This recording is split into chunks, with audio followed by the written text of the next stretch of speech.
UPSC preparation art है या science, इसका जवाब तो आप दीजिएगा, बट मुझे ये लगता है कि विशाल ने इसको बहुत साइंटिफिक तरीके से डिकोड किया है और स्टेप बाय स्टेप बहुत लॉजिकल तरीके से उन्होंने बताया कि अपनी प्रिपरेशन जर्नी को हम कैसे प्लान कर सकते हैं, कैसे शेड्यूल बना सकते हैं, हमारा ओवरऑल मैक्रो शेड्यूल कैसा रहना चाहिए एक साल का, फिर माइक्रो शेड्यूलिंग कैसे करनी चाहिए। और दोस्तों ये बहुत खूबसूरत लेसन्स हमको इनकी जर्नी से मिले हैं। सो thank you so much Vishal for doing this with us and I am very sure कोशिश करने वालों की कभी हार नहीं होती और लहरों से डरकर नौका पार नहीं होती। टुडे वी हैव समवन जिन्होंने बिना डरे अपनी नौका को मंजिल तक पहुंचाया है।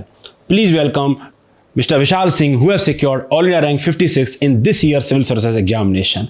सो विशाल, कैसा लग रहा है आपको? सर पहले तो thank you so much for having me here. और रिज़ल्ट की वजह से पहले तो बहुत ज़्यादा खुशी है कि फाइनली जो सर्विस डिज़ायर की थी वो मिल गई, और उससे भी ज़्यादा एक रिलीफ का सेंस है कि दोबारा से साइकिल में घुसना नहीं पड़ेगा और प्रीलिम्स दोबारा नहीं देना पड़ेगा। तो रिलीफ बहुत ज़्यादा है अभी। मैंने जितने भी बच्चों से पूछा है उनका ये कॉमन है कि सर रिलीफ है, प्रीलिम्स दोबारा कम से कम नहीं देना पड़ेगा। तो I think that highlights the uncertainty of this examination. So Vishal, ये आपका चौथा अटैम्प्ट था। जी सर। तो थोड़ा अपनी जर्नी के बारे में बताइए। सर तो मैंने अपनी मैकेनिकल इंजीनियरिंग करी थी आईआईटी कानपुर से, और एक्चुअली मेरा यूपीएससी में आने का कोई इरादा नहीं था। इनफैक्ट बाकी लोगों को देख के मेरे लगता था कि ये तो कभी नहीं करना है, इसमें इतना ज़्यादा पढ़ना पड़ेगा। बट फाइनल ईयर में जाके मैंने कुछ रिसर्च इंटर्नशिप्स की थी यूएसए में। तो उसको देखने के बाद मुझे लगा कि कई बार रिसर्च में जो हम काम करते हैं वो ट्रांसलेट हो नहीं पाता है रियल वर्ल्ड इम्पैक्ट में। तो और उसके कॉन्ट्रास्ट में सिविल सर्विसेज में मुझे दिखा ये कि कई चीज़ें आप डायरेक्टली इंप्लीमेंट कर सकते हो ऑन ग्राउंड। तो इसको देख के मुझे लगा कि इम्पैक्ट मुझे बहुत ज़्यादा ड्राइव करता है और मुझे सिविल सर्विसेज के लिए ट्राई करना चाहिए। तो तब से लेके 4 अटैम्प्ट हो चुके हैं, ये फाइनली चौथा अटैम्प्ट था। और इससे पहले 3 इंटरव्यू दिए हैं। लास्ट ईयर मेरा IRS में सिलेक्शन हो गया था और इस ईयर फाइनली 56 रैंक आ गई है। तो लास्ट ईयर जो आपकी रैंक थी दैट इज अराउंड 228 आप बता रहे थे।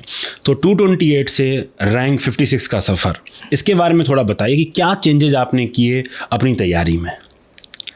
सर तो इसमें पहले मेरे को तो ये लगा था कि सिर्फ लास्ट ईयर का नहीं, उससे पहले भी मेरी जनरल स्ट्रैटेजी ये थी कि मैं क्योंकि मैकेनिकल इंजीनियरिंग ऑप्शन ले रहा हूँ, तो मैंने सोचा था कि मैकेनिकल इंजीनियरिंग में 300 प्लस का स्कोर एक बार कर देंगे और जीएस को बाय एंड लार्ज एवरेज ही रख के क्वालिफाई कर जाएंगे एग्ज़ाम को।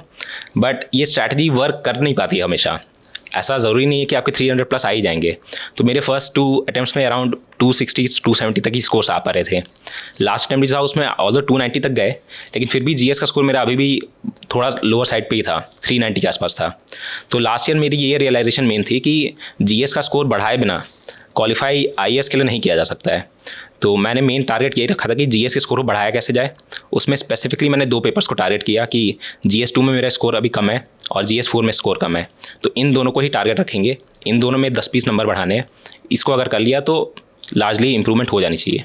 तो ये मेरा टारगेट था थर्ड अटैम्प्ट से 4th अटैम्प्ट तक। तो आपने डिसाइड किया कि जीएस पे थोड़ा ज़्यादा फोकस करेंगे, उसमें भी पर्टिकुलरली आपने डिसाइड किया कि आप GS 2 एंड GS 4 जिसमें आपके मार्क्स नहीं आ रहे थे उसके पहले उतने, तो उसके लिए अगर सोचा कि कुछ करेंगे तो क्या किया?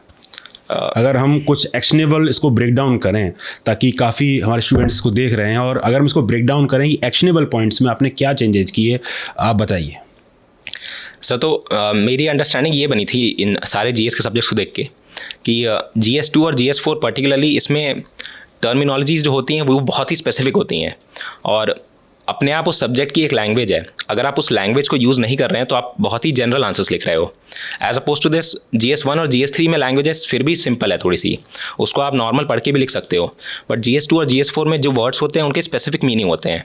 अब GS 2 में जैसे नेशन और स्टेट हो गया, ऑल्दो हम इरिप्लेसिबली इसको यूज़ कर लेते हैं बट मीनिंग डिफरेंट है उनके।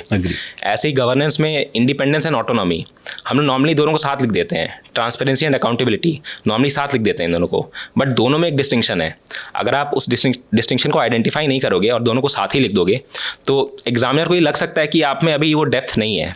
सिमिलरली जैसे एथिक्स में अगर किसी ने भी एथिक्स थोड़ा भी पढ़ा है तो उसको लगता है होगा कि उसको इंटीग्रिटी और ऑनेस्टी में डिफरेंस पता है, उसने टेबल में बना के उसका डिफरेंस पढ़ा होगा।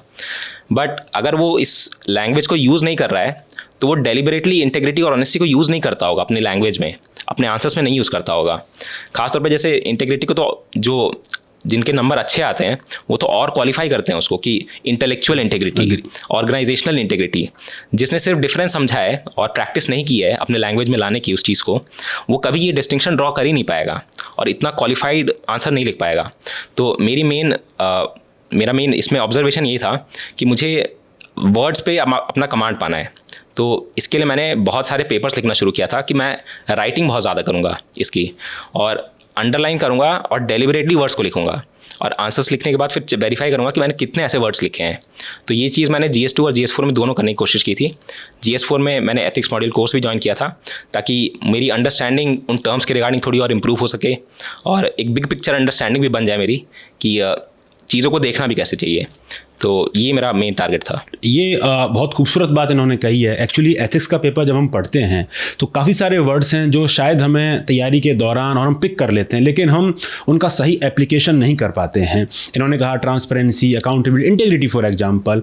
तो जब तक हमको कंसेप्चुअल क्लैरिटी नहीं आएगी तब तक it becomes very difficult actually to apply those word, specially when you are writing answer in दो 7 मिनट्स ना। जब 10 नंबर का पेपर लिख रहे हैं, 10 मार्क्स का क्वेश्चन लिख रहे हैं, तब बहुत डिफिकल्ट हो जाता है कि वो वर्ड्स आपके आंसर्स में आए अगर आपने उनको कंसेप्चुअली बहुत अच्छे से नहीं समझा है। तो that's a very big lesson I think aspirants can draw from this. तो अपार्ट फ्रॉम दैट एथिक्स के लिए इन जनरल क्या डिफरेंस था आपका लास्ट ईयर और इस तरह तैयारी में, थोड़ा उसके ऊपर और बात करते हैं। तो सर मेरे थर्ड अटेम्प्ट में अराउंड 115 स्कोर थे। तो मैंने मेरे कॉलेज में ही मेरे सीनियर थे अर्जुन गुप्ता, उनकी लास्ट ईयर AIR 32 थी। तो मैंने उनसे बात की कि उन्होंने अपने स्कोर्स को कैसे इंप्रूव किया है। तो उन्होंने मुझे गाइड किया कि एथिक्स मॉड्यूल कोर्स जो आपका है उसको देखा जा सकता है, क्योंकि मेरे को अभी भी लग रहा था कि मेरी लैंग्वेज अभी तक इंप्रूव नहीं हो रही है। मैंने ऑल्दो काफ़ी एग्जाम्पल्स इकट्ठा कर लिए थे और उसको मैं लिखने की कोशिश कर रहा था, लेकिन कई बार ये हो नहीं पाता है क्योंकि आपके आर्ग्यूमेंट्स हो सकता है ऐसे हो ही ना जिसमें आप एग्जाम्पल लिख पाओ। तो अर्जुन गुप्ता ने मुझे इस चीज़ के लिए गाइड किया कि अगर इस कोर्स को करते हैं तो एटलीस्ट आपकी लैंग्वेज इंप्रूव होगी, आप और लिखना अच्छे से सीख पाओगे और फ्रेमवर्क्स में सोचना सीख पाओगे। तो ये कुछ मेट्रिक्स है जो कि मुझे लगा कि मुझे फॉलो करने चाहिए। तो थर्ड अटेम्प्ट से फोर्थ अटेम्प्ट में मैंने इस चीज़ का कोशिश की। अभी ऑल दो स्कोर्स नहीं आए हैं, बट मुझे लगता है कि इंप्रूवमेंट हुई होगी इससे। डेफिनेटली इंप्रूवमेंट हुई होगी।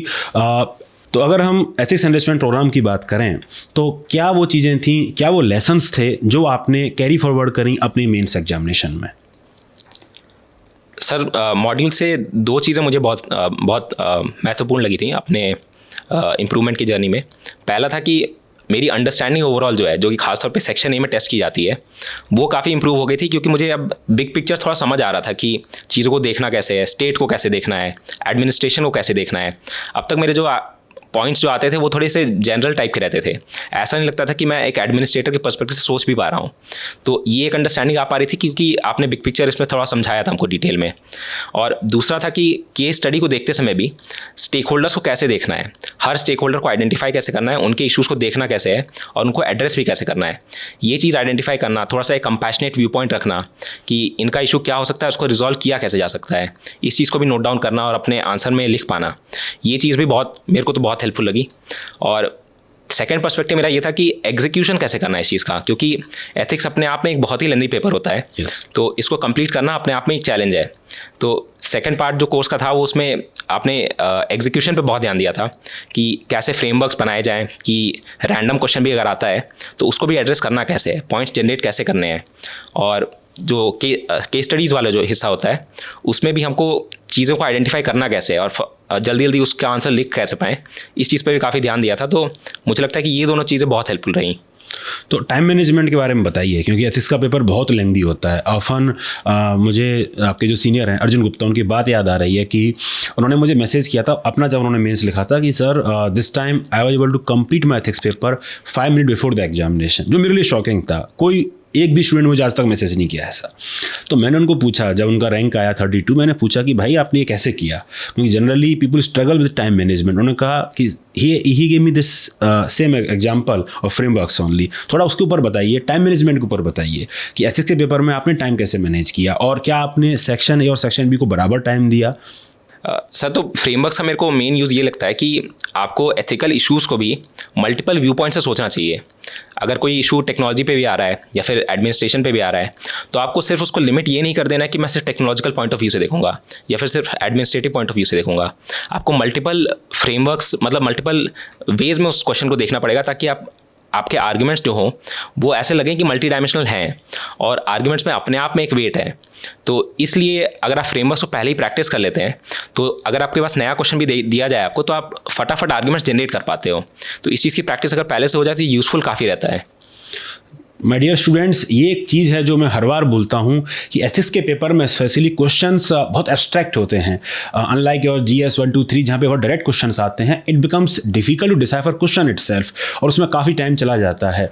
तो इसीलिए फ्रेमवर्क्स आपको बिफोर एग्जाम ही रेडी करना है, ताकि आपको पता चले कि लगभग इस तरह की थीम्स पे हमको इस तरह से क्वेश्चन को एड्रेस करना है। जब आपके पास फ्रेमवर्क्स रेडी होते हैं तब आप मल्टीपल पॉइंट्स बहुत कम समय में जनरेट कर पाते हैं, डायमेंशंस खोल पाते हैं और अपनी डेप्थ से जो आंसर की वो दिखा सकते हैं, और उसी से आपको ज़्यादा मार्क्स मिलेगा। So thank you so much Vishal for shedding light on this. अच्छा, कमिंग टू GS पेपर 2, आपने बताया कि आपने उस पर भी थोड़ा काम किया, तो GS पेपर 2 के बारे में बताइए कि क्या अलग किया आपने। तो सर GS 2 में एक्चुअली मेरे काफ़ी कम नंबर थे, अराउंड 99 ही स्कोर था मेरा, और अर्जुन गुप्ता के 137 थे। तो मुझे लगा कि ये डिफरेंस इतना बड़ा है, अगर इसमें का मैं 25% भी अगर कवर कर देता हूँ तो भी मेरा काम हो जाएगा।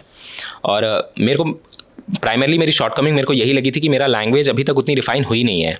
मैंने फैक्ट्स और कोर्ट केसेस ये सब इकट्ठा तो कर लिए हैं, बट इनका अप्रोप्रिएट यूज़ अभी तक हो ही नहीं पा रहा है, क्योंकि आर्ग्यूमेंट है ही नहीं मेरे पास अभी अच्छा। तो मैंने ये कोशिश की थी कि मेरी लैंग्वेज अभी और रिफाइन हो, जो वर्ड्स का यूजेज है related to a particular subject, जैसे अगर पॉलिटी में इंडिपेंडेंस एंड ऑटोनॉमी, ये दो वर्ड्स को मैं साथ में, ज़रूरी नहीं कि दोनों को साथ में यूज़ करूँगा, हो सकता है कहीं सिर्फ इंडिपेंडेंस वायलेट हो, कहीं सिर्फ ऑटोनॉमी वायलेट हो। इंटरनेशनल रिलेशंस में नेशनल इंटरेस्ट ये वर्ड या फ्रेज़ को यूज़ करना, बैलेंस ऑफ पावर इस फ्रेज़ को यूज़ करना, और इन चीज़ों को डेलिबरेटली यूज़ करना। ऐसा एग्जामिनर को लगे कि चाहते आप तो कुछ और वर्ड यूज़ कर सकते थे, बट आपने डेलिबरेटली इसको यूज़ किया है। तो अपनी लैंग्वेज को रिफाइन करने के लिए मेरा मेन एफर्ट इसी डायरेक्शन पे था कि मैं मल्टीपल पेपर्स को लिखूं और जो भी ऐसे वर्ड्स हैं उनको अंडरलाइन करूं, और बाद में उसको रिव्यू करते समय गिनूं कि मैंने ऐसे कितने वर्ड्स लिखे हैं, और जो टॉपर्स जो लिख रहे हैं ऐसे आंसर्स वो कितने वर्ड्स लिख रहे हैं। तो शुरुआत में मैंने देखा था कि वो लोग लगभग 15 to 20 वर्ड्स ऐसे लिखते हैं अपने पर आंसर में, और मेरे आंसर में सिर्फ 3 to 4 वर्ड्स ऐसे आते थे। तो मैंने इसको इंक्रीज़ करने की कोशिश की, एटलीस्ट 10 तक तो पहुँच जाए मेरा ये नंबर, और इसी डायरेक्शन में एफर्ट करते गया। 7-8 पेपर्स किए थे इसके लिए मैंने। तो करत करत अभ्यास के जड़मत होत सुजान, बहुत लगातार प्रैक्टिस करी विशाल ने, तब जाके इन्होंने पाया कि देखिए, मैं ये कई बार बोलता हूँ कि कंटेंट इकट्ठा करना एक बात है और उसको अप्लाई करना दूसरी बात है। विशाल बार बार कह रहे हैं कि प्रीवियस अटेम्प्ट्स में भी इनके पास वो कीवर्ड्स की लिस्ट थी, सब कुछ प्रिपेयर्ड था, नोट्स थे इनके पास, पर वो कहीं ना कहीं अप्लाई नहीं हो पा रहे थे। जहाँ ये बता रहे हैं कि मेरे पास 2 या 3 कीवर्ड ही होते थे अपने आंसर्स में, टॉपर 10 से 15 भी यूज करते थे। तो मैं आपसे यही मेरी गुजारिश है कि कंटेंट इकट्ठा करने के पीछे मत भागिए, कंटेंट को अप्लाई करना सीखिए, और ये देखिए अपने आंसर्स में कि हम उन आंसर्स को और कैसे रिफाइन कर सकते हैं, कैसे अपने उन आंसर्स को टॉपर्स के आंसर जैसा बना सकते हैं, और फिर आप भी एक दिन टॉपर जरूर बनेंगे विशाल की तरह। So Vishal, coming back to ethics, quotation based questions काफ़ी परेशान करते हैं स्टूडेंट्स को, तो what was your strategy like in quotation based questions? Sir तो मैं कोटेशन बेस्ड क्वेश्चंस जो होते थे इसको मैं काफ़ी सिमिलर पाता था ऐसे टॉपिक्स की तरह। खासतौर पे रीसेंट ट्रेंड जैसा फिलोसफिकल रहा है तो ओवरलैप काफ़ी है इन दोनों में। तो जैसा अप्रोच एसे में लगभग रहता है उसी का एक मिनिएचर अप्रोच 2 पेज के आंसर में करना है। तो उसी में आप आर्ग्यूमेंट्स जनरेट करने का तरीका भी वही रहेगा कि आप क्वेश्चंस पूछिए, उस पर सब क्वेश्चंस पूछ लीजिए। आप ऐसे के जो भी थीम है या फिर कोटेशन की जो भी थीम है उस पर सब क्वेश्चंस पूछिए, यहाँ से आपके आर्ग्यूमेंट्स आ जाएंगे।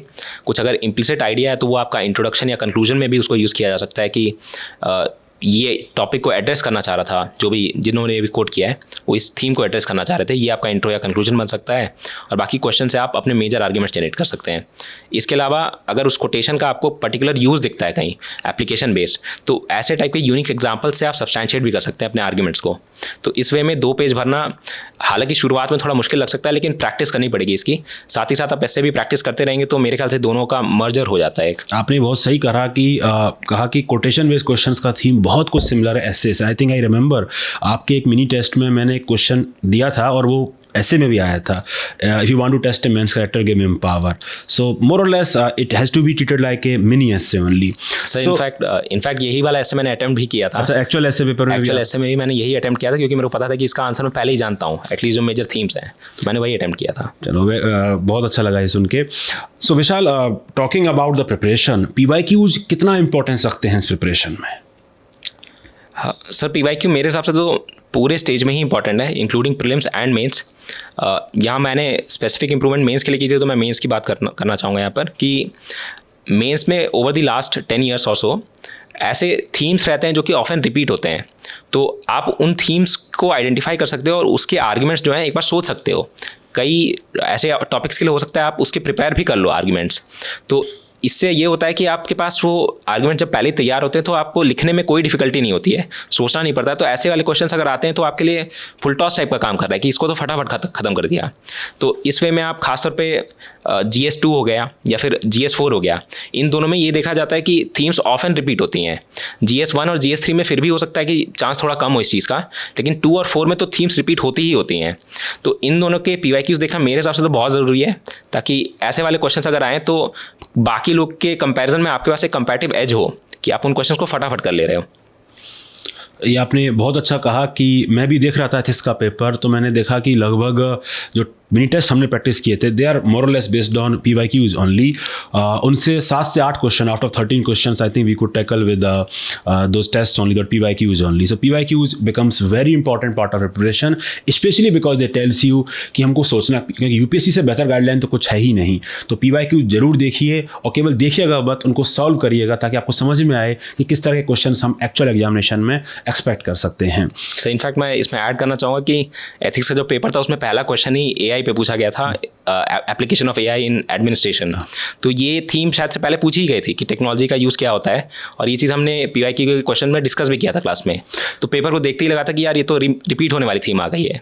तो वो जो क्वेश्चन है, अगर आप उसको ध्यान से देखें, द सेम लाइन उसमें केवल UPSC ने रिप्लेस किया है टेक्नोलॉजी को AI से. जी sir. The application of AI in administration decision making is a debatable issue. पहले पूछा था टेक्नोलॉजी.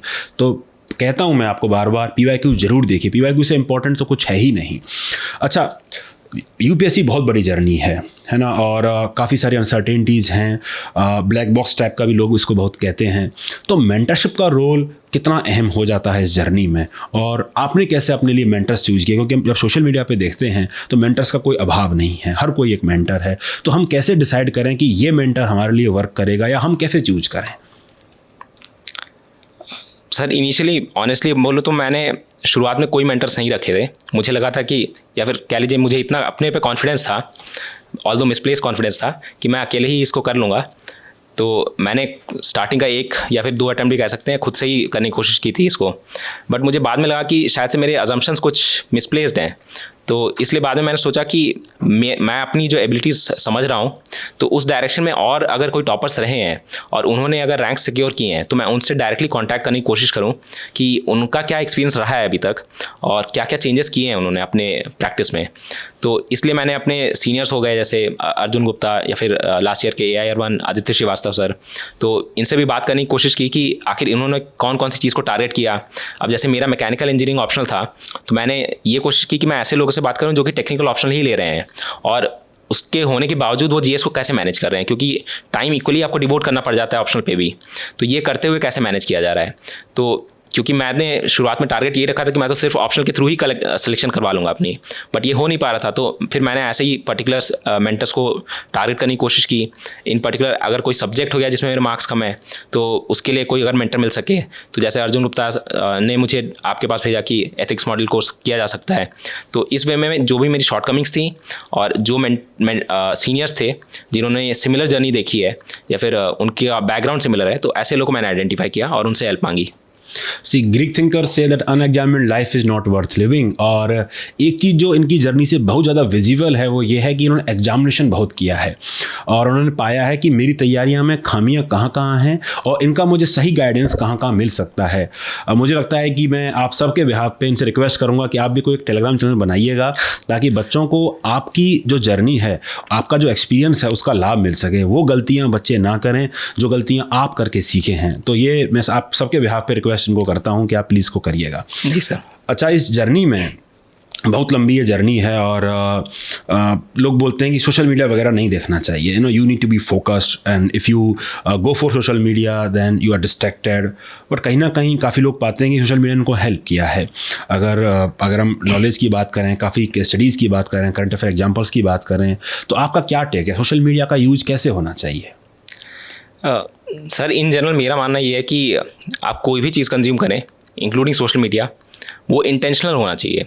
आपको पता होना चाहिए कि मैं क्यों कंज्यूम कर रहा हूँ। ये हो सकता है आप जैसे सुबह सुबह न्यूज़ देखने के लिए कोई स्ट्रीमिंग प्लेटफॉर्म यूज़ कर रहे हैं, तो उस पर भी आपका इंटेंशन क्लियर होना चाहिए कि मैं सिर्फ न्यूज़ देखूंगा, 1 घंटे के लिए देखूंगा, न्यूज़ खत्म करके सोशल मीडिया को क्लोज कर दूंगा।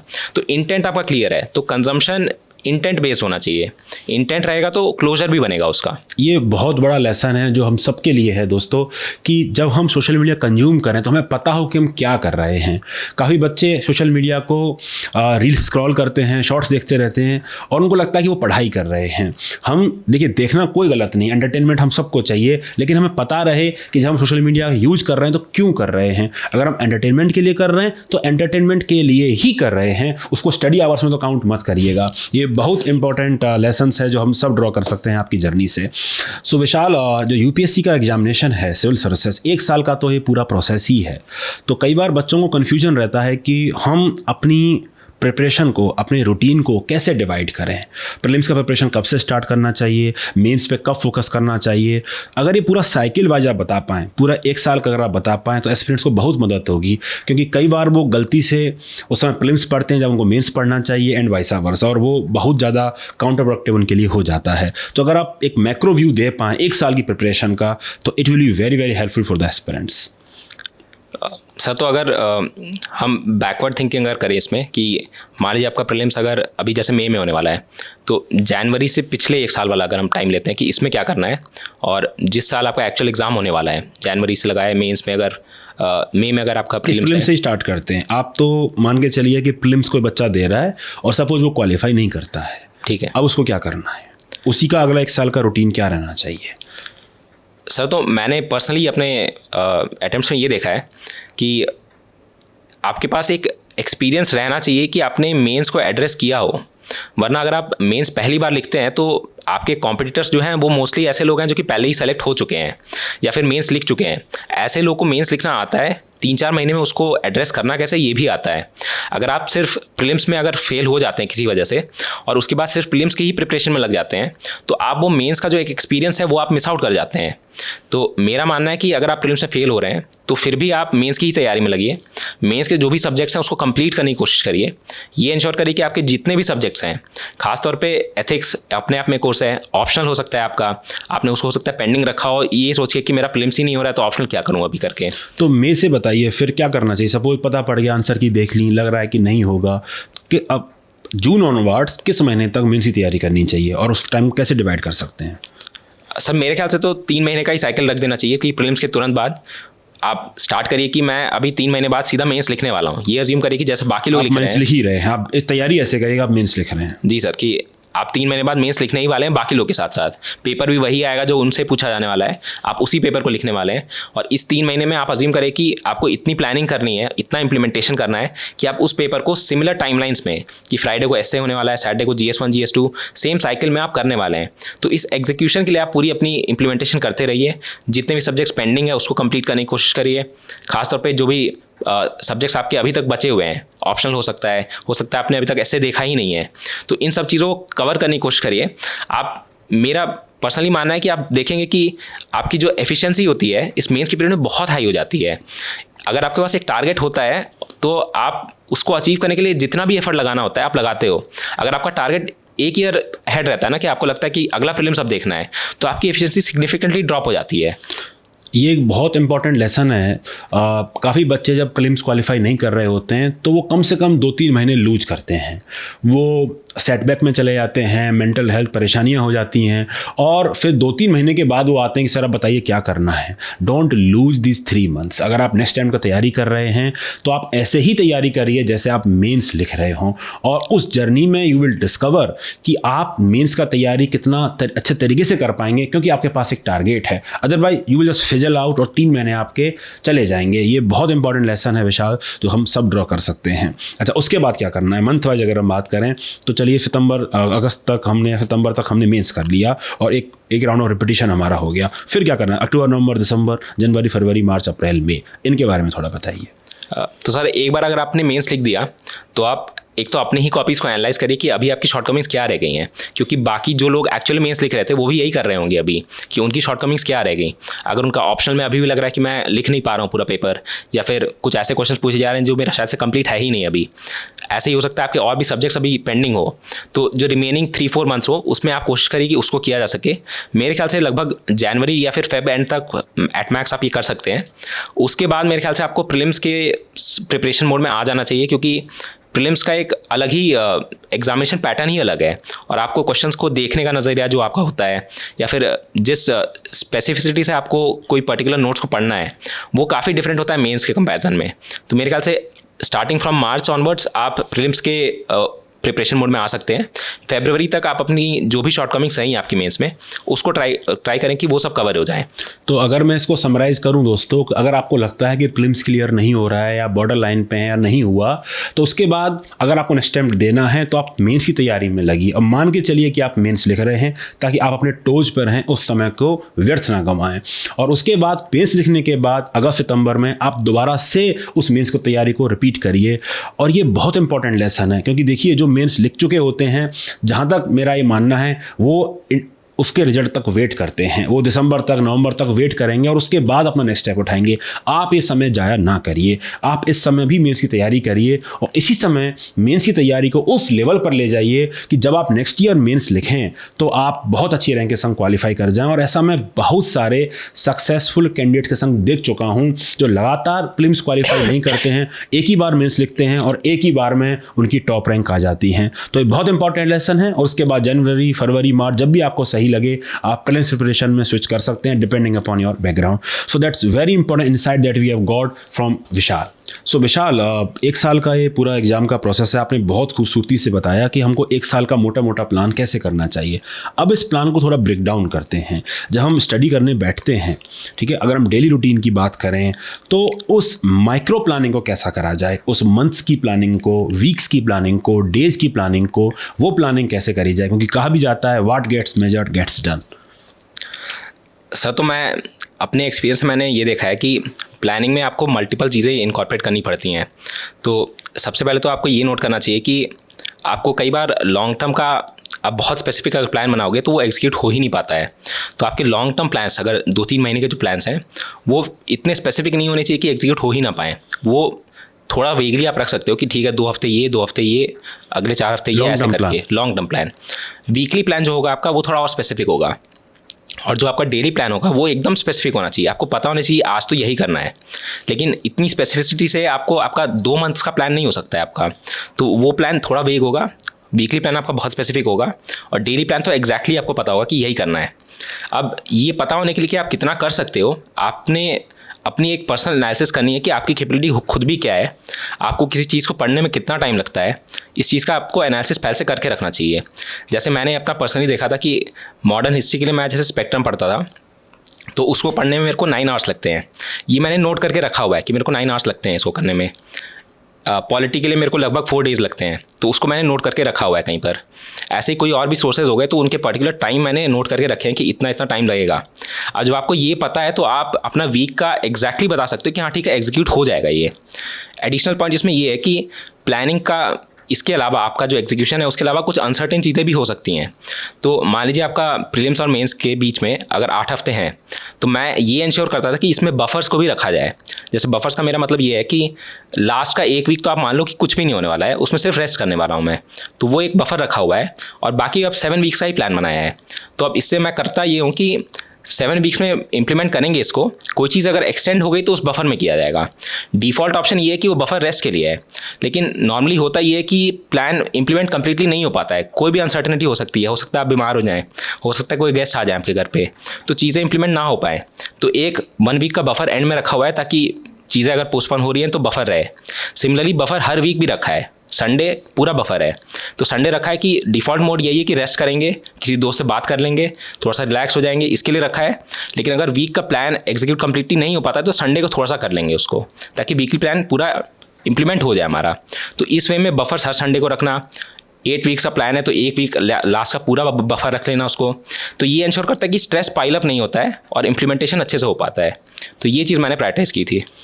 यूपीएससी प्रिपरेशन आर्ट या साइंस, इसका जवाब तो आप दीजिएगा, बट मुझे ये लगता है कि विशाल ने इसको बहुत साइंटिफिक तरीके से डिकोड किया है और स्टेप बाय स्टेप बहुत लॉजिकल तरीके से उन्होंने बताया कि अपनी प्रिपरेशन जर्नी को हम कैसे प्लान कर सकते हैं, कैसे शेड्यूल बना सकते हैं, हमारा ओवरऑल मैक्रो शेड्यूल कैसा रहना चाहिए 1 साल का, फिर माइक्रो शेड्यूलिंग कैसे करनी चाहिए। और दोस्तों ये बहुत खूबसूरत लेसन्स हमको इनकी जर्नी से मिले हैं। सो thank you so much Vishal for doing this with us, and I am very sure all the aspirants out there they will learn a great deal about this journey and it will simplify their own journey.